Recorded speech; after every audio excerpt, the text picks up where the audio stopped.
In standard culinary applications, refined white sugar is the unquestioned baseline.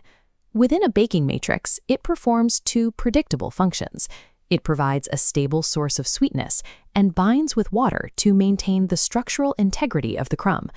But structurally, sucrose is a purified chemical. It lacks volatile flavor compounds.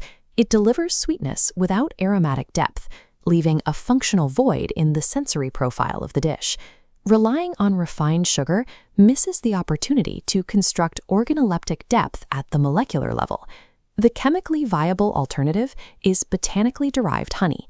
Unlike sucrose, honey is not a static ingredient. The specific flowers a bee visits, its botanical origin, dictate the chemical composition. The nectar source programs the final flavor profile. By analyzing these distinct botanical phenotypes, culinary scientists can map exact flavor synergies within a controlled dessert matrix. To evaluate these distinct honey variables, we first establish a standardized thermal and chemical environment. This control matrix foundation provides specific hydration and acidity using peaches and berries. Heated fruit releases massive water volume. We introduce cornstarch for structural gelation. Finally, it's capped with a dense structural variable: oats, almond flour, pecans, and butter. We then subject this entire construction to strict thermal parameters, baking it at exactly 375 degrees Fahrenheit for a duration of 35 to 45 minutes. This specific chemical baseline reacts uniquely to different honeys, forcing distinct caramelization mechanics along the boundaries of the baking dish. To mathematically evaluate botanical profiles, we use this honey pairing matrix, plotting three axes: sweetness, floral intensity, and caramelization depth. First, clover honey's data shape skews toward pure sweetness, forming a highly palatable baseline. While this achieves the expected sugar replacement, it injects minimal chemical complexity into the final matrix. If we replace clover with a basswood or linden phenotype, the aromatic signature changes. The data pulls sharply into a bright, slightly minty node. That minty finish acts as a chemical solvent on the palate, cutting through the dense lipid structures of the butter and pecans in the topping. Lighter honey phenotypes act as precise balancing agents against heavy fats. Moving further along the botanical spectrum, more aggressive, darker botanical honeys will fundamentally dictate the final organoleptic outcome of the entire dish. Notice the shape of wildflower honey on the matrix. It maximizes the floral intensity axis. Those complex summer notes form chemical bridges with the existing garden herbs and stone fruit in our base layer, unifying the flavor profile.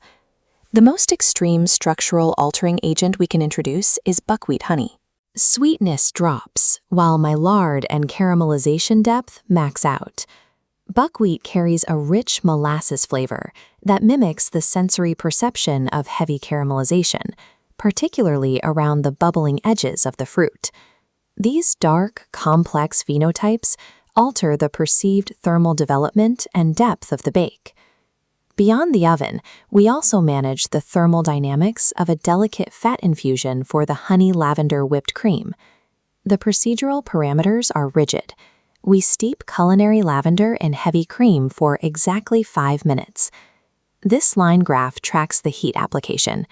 We observe an absolute temperature ceiling, a hard red barrier just below the 100 degrees Celsius boiling point. Hitting a boil destroys delicate volatile lavender compounds. Keeping the temperature below the threshold ensures aromatics remain intact.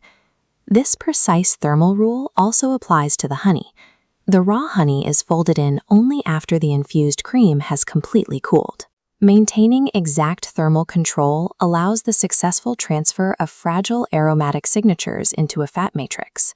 Evaluating the final plated construction reveals the payload of these engineered components. A single serving delivers 480 calories, with 62 grams of carbohydrates and 24 grams of fat. The plate relies on a fundamental physical contrast, layering the hot, acidic fruit matrix against the chemically preserved cold lavender cream. We then apply finishing techniques designed to drive maximum textural and aromatic divergence. Adding 1 tablespoon of bee pollen introduces an entirely new physical crunch and a dry, earthy profile to the top structure. The final step is a raw, unheated drizzle of freshly extracted August honey, flowing right over the completed dish. The 375-degree baking process burns off fragile aromatic compounds in the crumble. This raw drizzle reinstates those volatile floral notes at the surface of the dish.